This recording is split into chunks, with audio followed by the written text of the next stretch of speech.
the strider! Hurry!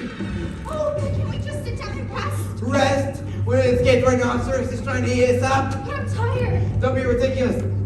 It's getting on us! Hurry! I don't think we're gonna make it, Mr. Trotter. No, near Tribal! Fly, Mr. Goodbye, Strider! Mr. Trotter!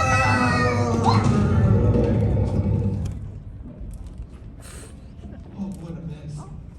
Wow, what a beginning to a story. Can you believe that?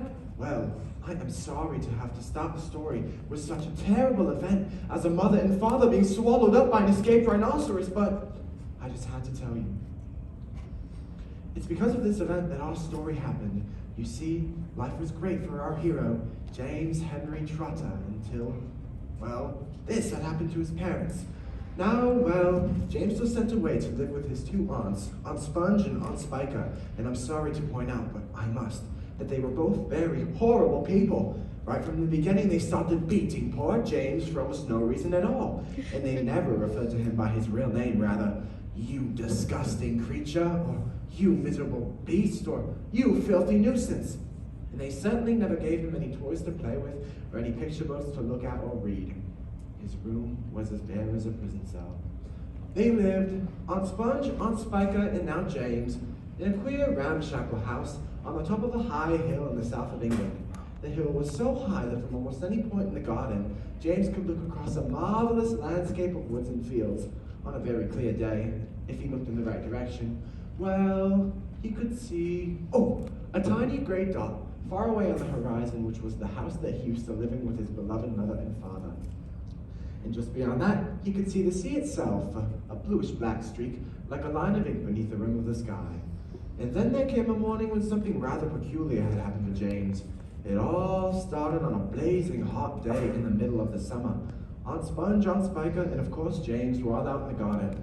This time James had been put to work chopping wood for the kitchen stove.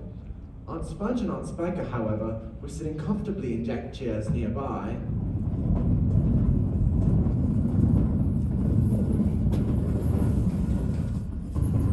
sipping tall glasses of fizzy lemonade, and watching James to make sure that he didn't stop working for one moment. Let's take a closer look at what's happening. I look and smell, I do declare, as lovely as a rose. Just feast your eyes upon my face, observe my shapely nose. Behold my heavy silky locks, and if I take off both my socks, you'll see my dainty toes. But don't forget my old dear Sponge, how much your tummy shows. Why, Sponge, you're red, go soak your head, my sweet, you cannot win. Behold my gorgeous curvy shape, my teeth, my jarring grin. Oh, beauty's me, how I adore my radiant looks. And please ignore the pimple on my chin. My dear old Trot, to the world I'll show, you're only skin and bone. Such loveliness as I possess can only truly shine. In a Hollywood, I do declare, wouldn't that be fine?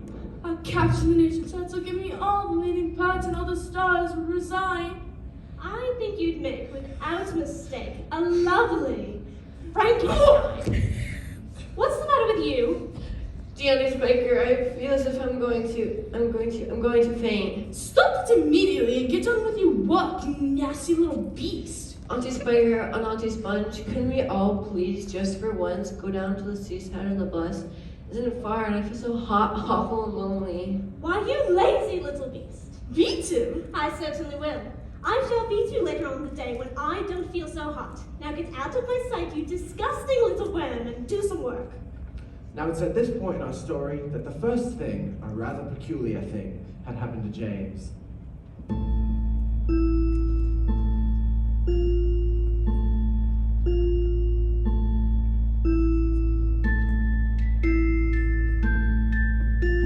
Come closer to me, little boy. Come right up close to me, and I will show you something wonderful. You see this? You know what this is, my dear? Take a look. Listen to them.